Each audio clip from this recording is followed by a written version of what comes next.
शौकत अपनी बीवी रशीदा और नन्ही सी बेटी समीना के साथ एक छोटे से गांव में रहता था। गुर्बत और तंग दस्ती ने उनकी जिंदगी को मुश्किल बना रखा था।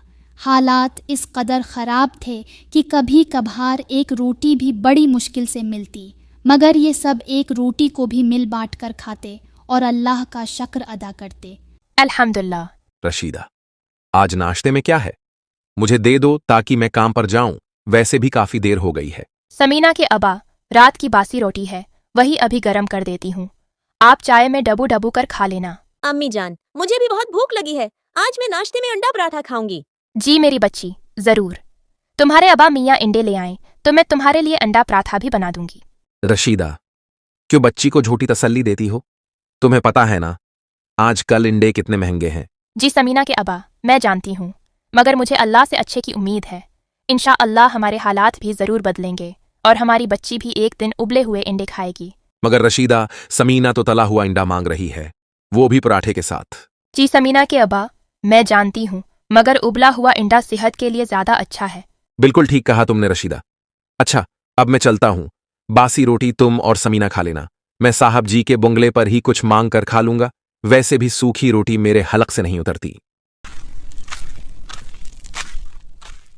शौकत गांव में मतीन साहब के शानदार घर पर माली का काम करता था।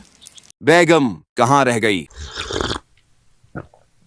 मतीन साहब एक खाते पीते घराने से ताल्लुक़ रखते थे, मगर दिल के तंग और तबीयत के बखील आदमी थे।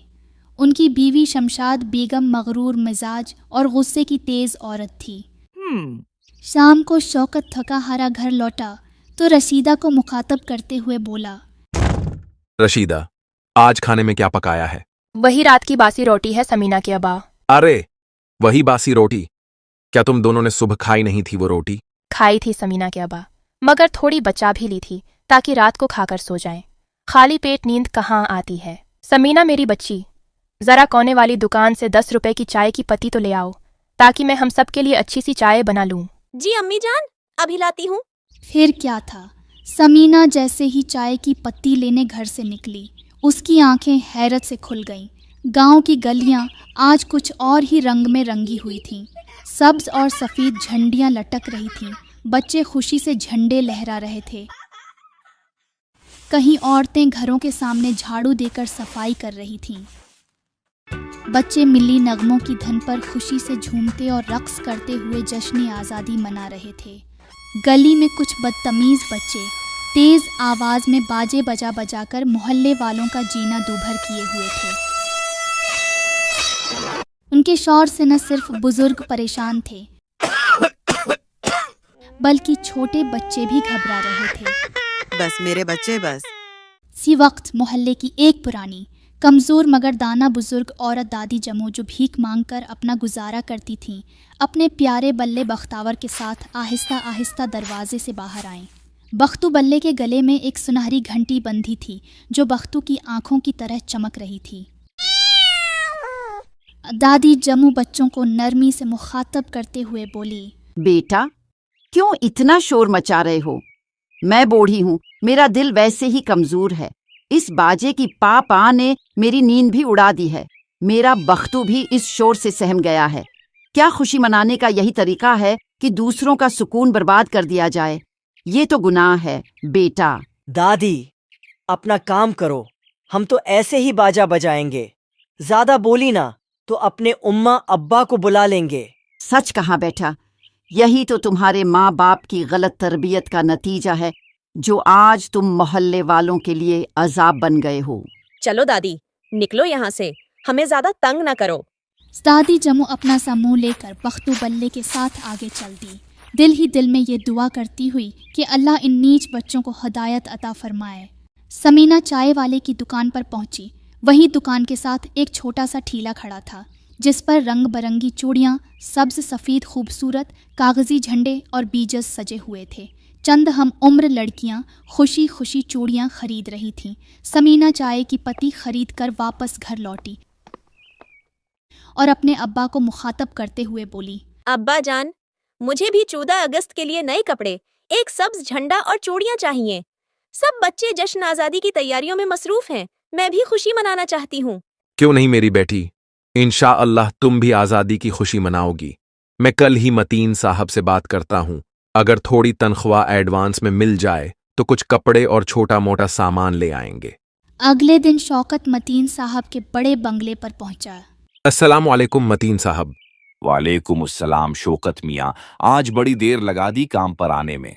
बस मतीन साहब क्या बताऊं, कमजोरी और जिस्म में दर्द की वजह से बहुत नढाल था, इसीलिए थोड़ी देर हो गई। आपको तो मालूम है किराया देने के बाद कुछ नहीं बचता, रोटी के साथ सालन भी नसीब नहीं होता। बस चाय में रोटी डबू कर खा लेते हैं और अल्लाह का शुक्र अदा करते हैं। शौकत मियाँ, अपनी गुर्बत का रोना यहाँ क्यों रो रहे हो? चलो जाकर काम पर लगो। ये तो मेरी आला जरफी है कि तुम्हें काम पर रखा हुआ है।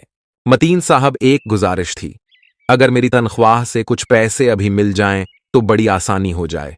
मेरी बेटी जश्न आज़ादी के लिए कपड़े और छोटा मोटा सामान लेना चाहती है ताकि मोहल्ले के बाकी बच्चों की तरह वो भी खुशी मना सके। क्या बात कर रहे हो शौकत मियाँ?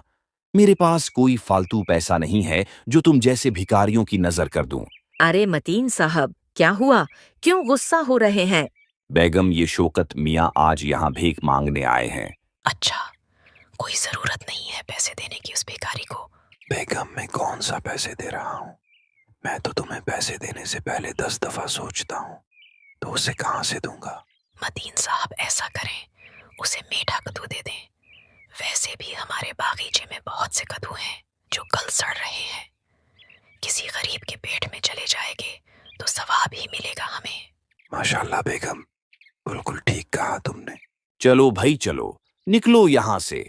और हाँ, जाते हुए बागीचे से एक मीठा कद्दू लेते जाना। उससे ज्यादा कुछ नहीं है मेरे पास तुम्हारे लिए, और आइंदा भीख मांगने के लिए यहाँ नहीं आना। अल्लाह हाफिज। शौकत शर्मिंदगी और खुशी के मिले जले जज्बात लिए हाथ में मीठा कद्दू थामे मुस्कुराता हुआ घर में दाखिल हो गया। रशीदा ने खुशी खुशी मीठे कद्दू को काटा और मज़ेदार सालन तैयार किया, साथ में ताज़ी और गर्मा गर्म रोटियां भी पकाई।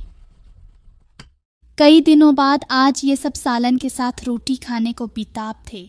अभी पहला निवाला हल्क से नीचे भी न उतरा था कि दरवाजे पर दस्तक हुई।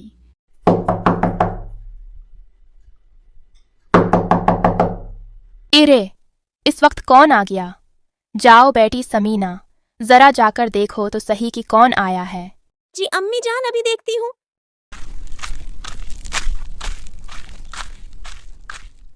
अरे दादी जम्मू, आप? जी मेरी बच्ची, बहुत भूख लगी है। रोटी तो मेरे पास है, अगर थोड़ा सा सालन मिल जाए तो मैं भी आज पेट भरकर खाना खा लूं। दादी जम्मू, आपको कैसे पता चला कि आज हमारे घर सालन पका है? मेरी बच्ची, मजेदार सालन की खुशबू मेरे घर तक आ रही थी, इसीलिए मांगने चली आई। फिर क्या था, रशीदा ने खुशी और सब्र के साथ सालन दादी जम्मू को दे दिया। दादी जम्मू ने सारा सालन सफ़ा छुट करने के बाद और भी मांग मांग कर खाया और रशीदा इनकार भी न कर सकी। खाना खाने के बाद देखते ही देखते दादी जम्मू गायब हो गई और जाते जाते अपना प्यारा बुला बख्तू को इनाम के तौर पर रशीदा के हवाले कर गई। रशीदा, हमें आज भी चाय के साथ रोटी खानी होगी। तुम जरा सा सालन बचा लेती तो हम भी खा लेते। तुमने तो सारा सालन उस भयानक बूढ़ी के हवाले कर दिया। कोई बात नहीं समीना के अबा, जो अल्लाह की रज़ा है उसी में भलाई है। जिसके नसीब में जो होता है वही मिलता है। भयानक बूढ़ी न जाने कहाँ गायब हो गई। जाते जाते उस काले बिल्ले की जिम्मेदारी भी हमारे सर डाल गई। मैं गली का आवारा बिल्ला हूं, मेरा नाम बख्तावर है। तुम लोगों को मेरी फिक्र करने की जरूरत नहीं। मैं तो दादी जम्मू के पास भी रहना नहीं चाहता था, वो बुढ़िया धोखे से मुझे अपने साथ ले गई। बस क्या बताऊं, एक दिन मैं गली में आराम से बैठा था कि अचानक किसी ने मेरे सामने एक टोकरी रख दी। मैंने सोचा चलो अंदर जाके देखते हैं, शायद कुछ खाने को ही मिल जाए। बस फिर क्या था, जैसे ही अंदर गया ऊपर से ढक्कन बंद, और जब ढक्कन खुला तो मैं उस भयानक बुढ़िया के कमरे में था।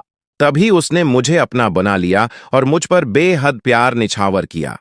जम्मू एक जादुई दुनिया से आई थी और अपने साथ ये सुनहरी घंटी भी लाई थी जो उसने मेरे गले में बांध दी।